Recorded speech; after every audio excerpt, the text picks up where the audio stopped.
This is a reply to a comment from a video about Steven Crowder getting banned because of hate speech.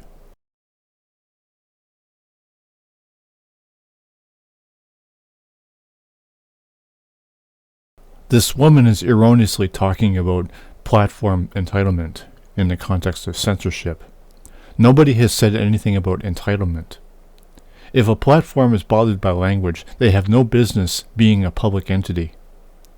If YouTube or any social media site was private, they probably wouldn't survive. YouTube and other, quote, private entities that open themselves to the public can't be private because people are going to be different.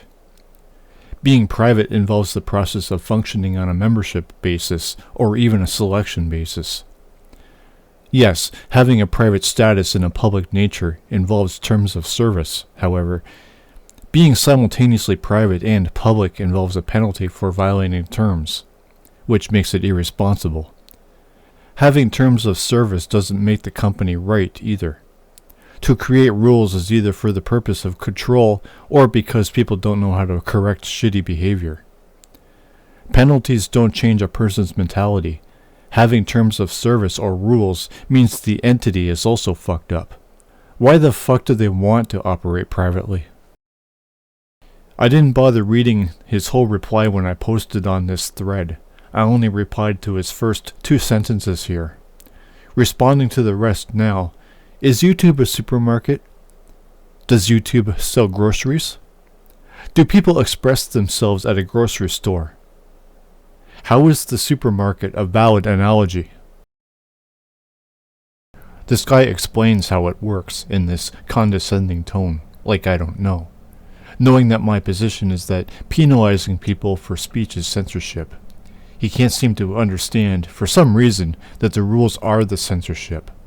Being rules/guidelines doesn't make them not censorship. Those rules are in violation of free speech. What is also erroneous here is that YouTube isn't being represented by anybody. People are only expressing themselves and the position they hold, completely separate from the entity that YouTube is. Same goes with every other social media. If somebody is a public nuisance, there are non-authoritarian ways to deal with them. What YouTube wants is irrelevant as they choose to be in public, allowing anybody on. Personally, I need people to express themselves, no matter how fucked up their mentality and language are, so I know what I'm dealing with and what to ask them. I can't do that if these dipshit social media sites want to act as private entities for the sake of fucking advertisement revenue. While I know this is all about business, as everything in this shallow world fucking is, which just voids the world of dignity and integrity, the business aspect is the problem, while you guys are arguing in favor of branding and business. You would rather have branding and business over free speech? Get the fuck out of here, you...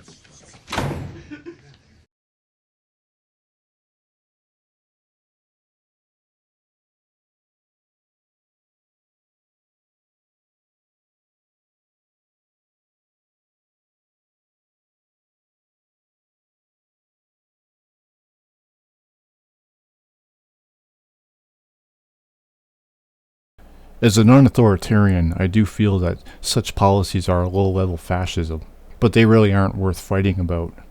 If advertisers being offended, like the fucking snowflake losers they are, is reason enough to penalize people for a certain language on a site that's intended for self-expression, then Google is a low-life corporation for making such a sacrifice for these loser advertisers. Okay, you say here that censorship is unrestricted speech.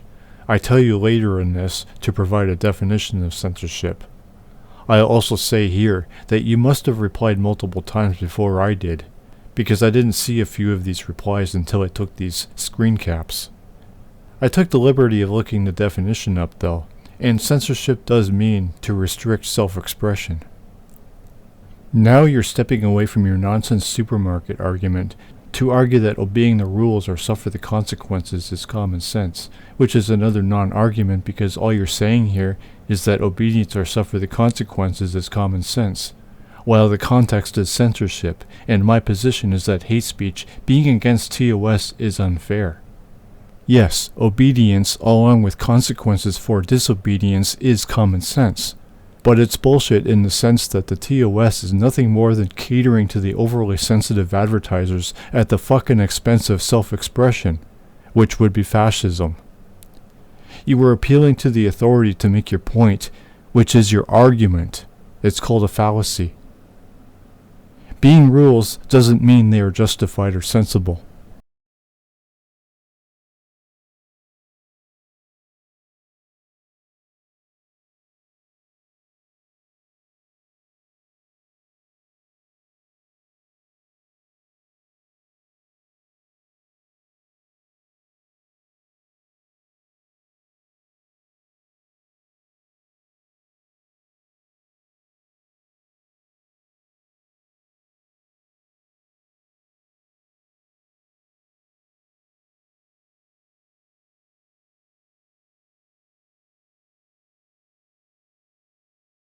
Why do you like it and approve? To try pointing out their platforms is irrelevant because they are in the public. Having TOS is no excuse because they are only in it for the money, which is void. The key word here is control. Why do you want anybody to have control? Why do you want everybody to be controlled? Some would argue that if you don't like it, don't participate. While the problems there are that 1. Such an attitude is shitty, and 2. There's no alternative, really. You say that's against conservative ideals here, suggesting that their ideals shouldn't be questioned and are the only possible ideals. How are their ideals logical, and why do you agree with them? Maybe the government needs to be reformed. Nobody will ever do that, though. That would be solving problems, which is nobody's style, only mine.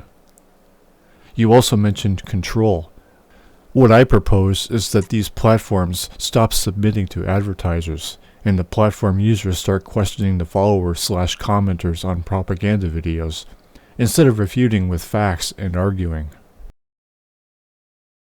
The problem is these overly sensitive representative companies, because they are the reason why these chicken shit platforms fuck freedom of speech. The problem is also people like you who support all of this fucking nonsense.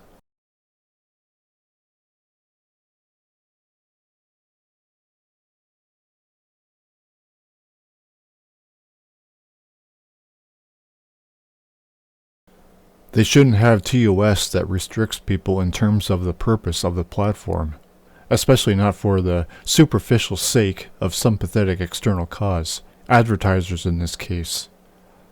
Content creators suffer unnecessarily because the advertisers are big babies and the social platforms are in it for the wrong reason. The content creator is a wacko? Okay, let the people deal with them.